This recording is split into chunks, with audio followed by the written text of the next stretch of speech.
Hello दोस्तों, आप सभी को पता होगा या फिर आपने न्यूज़ में इसके बारे में सुना होगा कि कोरोना की तीसरी लहर का अंदेशा अभी से लगाया जा रहा है। दूसरी लहर अभी तक गई नहीं है, लेकिन अब तैयारी चल रही है तीसरी लहर की। और इसमें मुख्य कारण क्या है? क्योंकि इसमें जो है बच्चे ज़्यादा प्रभावित होने वाले हैं। दूसरी लहर में भी प्रभावित हुए थे, लेकिन उनका जो प्रभावित था या कॉज होने की जो संख्या थी वो कम ही देखी गई थी। लेकिन अब जो है ये बच्चों में भी ज़्यादा देखने के लिए मिलने वाला है। बहुत सारे जो पीडियाट्रिक हॉस्पिटल हैं उनको पहले से इसके बारे में जानकारी दे दी गई है। बहुत सारे पीडियाट्रिक आईसीयू बनाए जा रहे हैं। आप दिन प्रतिदिन अपने न्यूज़ चैनल पर इसके बारे में सुनते आ रहे होंगे। जैसा कि दोस्तों तीसरी लहर बहुत ही ज़्यादा खतरनाक होने वाली है, तो आपको सबसे पहले जो है उसके लिए प्रिपेयर रहना होगा। क्योंकि दोस्तों इलाज से बेहतर है कि आप पहले से उसकी रोकथाम कर ले या पहले से होने से पहले ही अपनी सभी तैयारियां करके रखें, ताकि आपको आगे चल के प्रॉब्लम ना हो।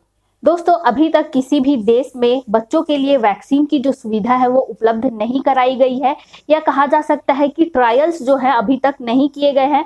पहले जो ट्रायल्स थे वो बुजुर्गों के ऊपर, बाद में फिर जो एडल्ट जो थे उनके ऊपर किया गया है, जो 45 साल से ऊपर वालों के ऊपर और 18 से 45 साल के ऊपर अभी जो वैक्सीनेशन है वो दिया जा रहा है। लेकिन बच्चों के लिए वैक्सीनेशन उपलब्ध नहीं है, इसलिए आपको और ज़्यादा सावधानी रखनी होगी ताकि बच्चे भी इन्फेक्टेड ना हो। सबसे पहले जो है बच्चों में इन्फेक्शन का कारण क्या हो सकता है? इन्फेक्शन के कारण में अगर देखें तो जो एडल्ट या घर पे जो काम करने के लिए बाहर जाते हैं या कोई सामान लाने के लिए बाहर जाते हैं, उनके कांटेक्ट में अगर वो आते हैं तो उनके द्वारा बच्चों में इन्फेक्शन फैल रहा है। तो इस समय आपको थोड़ा सा ध्यान रखना होगा। या घर पर कोई कोविड पेशेंट है तो उनसे बच्चों को दूर ही रखें। साथ ही जितने भी आपको सुझाव बताए गए हैं अभी तक, उन चीज़ों का पालन करते रहे। दोस्तों एक और महत्वपूर्ण बात कि बच्चों में अगर कोरोना हो जाएगा या कोरोना के क्या क्या लक्षण देखने के लिए मिल सकते हैं अगर बच्चों में होता है, तो इसमें सबसे पहले जो आएगा आपका भूख नहीं लगना। भूख जो है उनकी बहुत ही ज़्यादा खत्म हो जाएगी, उनको नहीं लगेगी। डायरिया हो सकता है, वोमिटिंग की कंडीशन हो सकती है, या फिर उनको गैस्ट्रोइंटेस्टाइनल ट्रैक्ट का इन्फेक्शन भी हो सकता है। इन सभी चीज़ों से आप पहचान सकते हैं कि आपके बच्चे में कोरोना के इन्फेक्शन हो चुके हैं। दोस्तों एडल्ट्स में जो सिम्टम्स देखने के लिए मिलते हैं, जिसमें कि फीवर है, चिल्स है, इस तरीके की समस्या भी उनमें भी देखने के लिए मिल सकती है। तो इसके लिए आपको पहले से अलर्ट रहना होगा। दोस्तों वैक्सीन भी नहीं है, साथ ही दवाई भी इतनी ज़्यादा मात्रा में अवेलेबल नहीं है कि आप जल्दी से जल्दी उसका इलाज कर सके। और आप चाहेंगे कि हम इसे पहले से ही प्रिवेंट कर ले ताकि उनको हो ही ना, क्योंकि बच्चे जो है वो देश के भविष्य हैं और साथ ही अपने घर के दुलारे प्यारे होते हैं। तो आपको इसके लिए क्या क्या करना है ये आगे मैं बताती हूँ। सबसे पहले तो दोस्तों जो भी आप चीज़ें कर रहे हैं घर पर, जो काढ़ा आप पी रहे हैं वो काढ़ा आप बच्चों को दें। घर पर एक्सरसाइज कराएं, थोड़ा बहुत जितना भी आपके घर पर जगह है उतनी दूरी पर आप उनको एक्सरसाइज कराते रहे ताकि उनका हार्ट जो है एक्टिव रहे। साथ ही उनको बाहर निकलने ना दें। आपको अभी ध्यान रखना है कि आपको घर पर ही बच्चों को रहने देना है। दूसरे जब कोई भी व्यक्ति आते हैं आपके घर पर या बाहर भी अगर आप थोड़ा बहुत निकलते हैं तो आप ये ध्यान रखें कि बच्चों को उनके संपर्क में ना आने दें। साथ ही दोस्तों उनको इम्यूनिटी बूस्टर फूड का इस्तेमाल करें या अपने खाने में इस्तेमाल करें। ये दोनों के लिए अच्छा होगा, चाहे बड़ों के लिए या छोटों के लिए। इसमें शामिल है आपके सिट्रस फूड, जिसमें कि एक खट्टापन होता है, ऑरेंज है, नींबू है, इन सभी का यूज़ करें। ब्रोकली यूज़ करें, साथ ही बेल पेपर्स का भी आप यूज़ कर सकते हैं।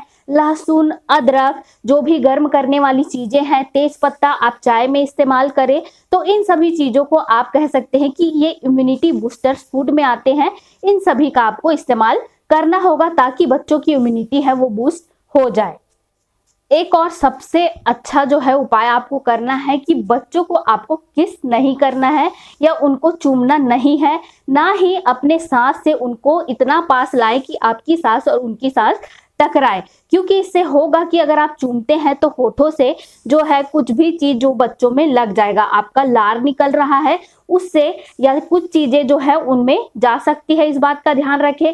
साथ ही अगर सांस भी टकराती है, क्योंकि ये सबसे बड़ा कारण है अभी कोरोना वायरस फैलने का, तो आपको इसको भी ध्यान रखना है कि आपकी सांस और आपके बच्चे की सांस ना टकराए, इस बात को आप ध्यान रखें।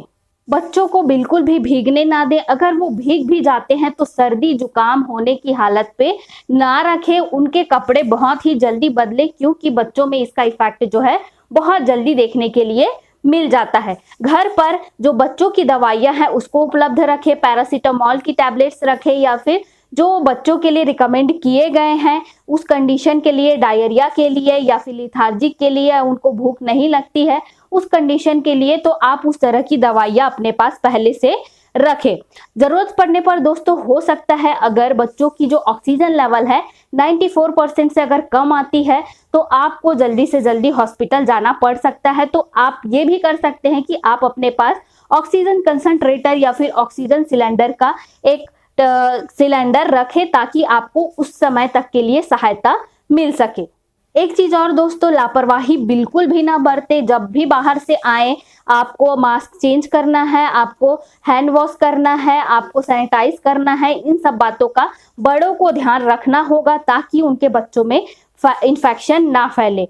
साथ ही दोस्तों आप इतना भी सुनिश्चित करें कि आपको बच्चों को लेकर हॉस्पिटल ना जाना पड़े, क्योंकि अभी जो हॉस्पिटल एरिया है वो बहुत ही ज्यादा कंटेमिनेटेड एरिया में आता है। वहां पर इसी तरीके के जो वायरस है वो घूम रहे हैं बाहर अगर आप निकल रहे हैं तो, और सबसे ज्यादा जो प्रोन कंडीशन है वो हॉस्पिटल में ही देखने के लिए मिल रही है, तो आप इस बात का भी ध्यान रखें।